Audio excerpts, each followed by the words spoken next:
UN had pressured the military to make a hasty judgment. The artifacts in that museum had been priceless, and the UN had not wanted either theft or damage done as a result of the war effort. It would have been awkward. The museum had been booby-trapped, and there had not only been treasures lost, but Emily had ended up in the military hospital in Germany with a concussion.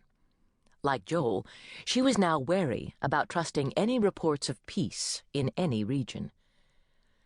It's been pretty peaceful so far, and I just got a call that our military escort is almost here. Al scowled. They should have been here hours ago. They were supposed to meet us before we even entered this zone. That's what I told them. They stopped to help remove a landmine at a village near here. You'll probably run into them before you've gone far. She waved. Get out of here, Al. I'll see you in Kabul. She watched the truck go down the hill, and then lifted her gaze to the mountains of the Hindu Kush to the north. Magnificent mountains whose rough paths had been walked by Alexander the Great, Russian invaders, and local warlords. They always looked austere, but with those storm clouds hovering over the peaks, they were particularly forbidding. She turned to Joel. Let's go back and check the cellar again. We were working so fast that I didn't get a chance to examine the walls to see if there were any cubbyholes where the curator might have hidden anything. He followed her into the building. Why wouldn't he have taken anything valuable with him? He might have done it. The report said he'd been killed by bandits while he was trying to get out of the area. But you know, we found hidden artifacts before. It wasn't that unusual for museum staffs to pilfer artifacts, then blame warring forces. Come on, maybe you'll find the Holy Grail. Not likely. He glanced around at the empty cases of the first-floor exhibition room. We didn't find one display case that could have preserved anything ancient. Cheap, very cheap.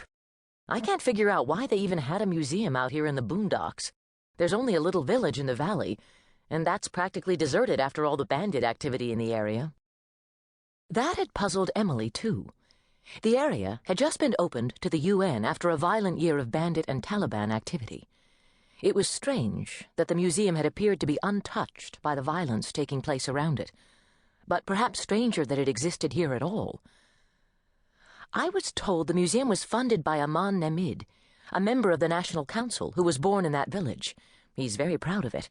He was the one who requested we be sent here to save it. Save what? I think that curator would have considered an old print of Casablanca an art treasure. It was. I liked that movie. She was already on her way downstairs. I know, I'm a sentimental slob. Yep, he said as he followed her. You need someone to jar you into the real world.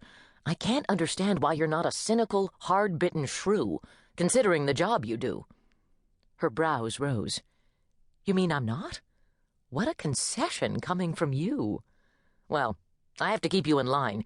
You'd be impossible to work with if I didn't. I am cynical, she said quietly. I just can't let it poison me. There are scumbags walking this earth, but there are good people too. I figure if I look straight at the goal ahead, maybe I won't see the ugliness. She smiled as she glanced back over her shoulder. And good company helps the bad medicine go down. You qualify at least 70% of the time. 90%. 85%. She was looking around the dim cellar. It had been used as a storage area, as in most museums, and they had packed up everything that qualified as a possible artifact. There were rusting farm tools thrown in the corner, but they couldn't have been over 20 years old and had probably been used in the garden in the back.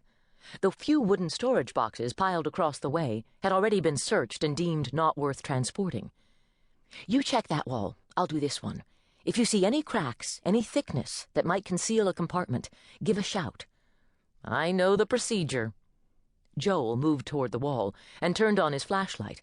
But we're not going to find anything. Give it up, Emily. Your approval rating has just gone down 5 points. Be quiet and just look. She didn't blame Joel for being reluctant to waste time here. This job had gone wrong from the time they had arrived in Afghanistan. They were supposed to have been sent to Iraq again, but had been diverted to Kabul. Then there was the snafu with the military escort. And when they arrived here, the museum had been deserted, and the supposedly priceless artifacts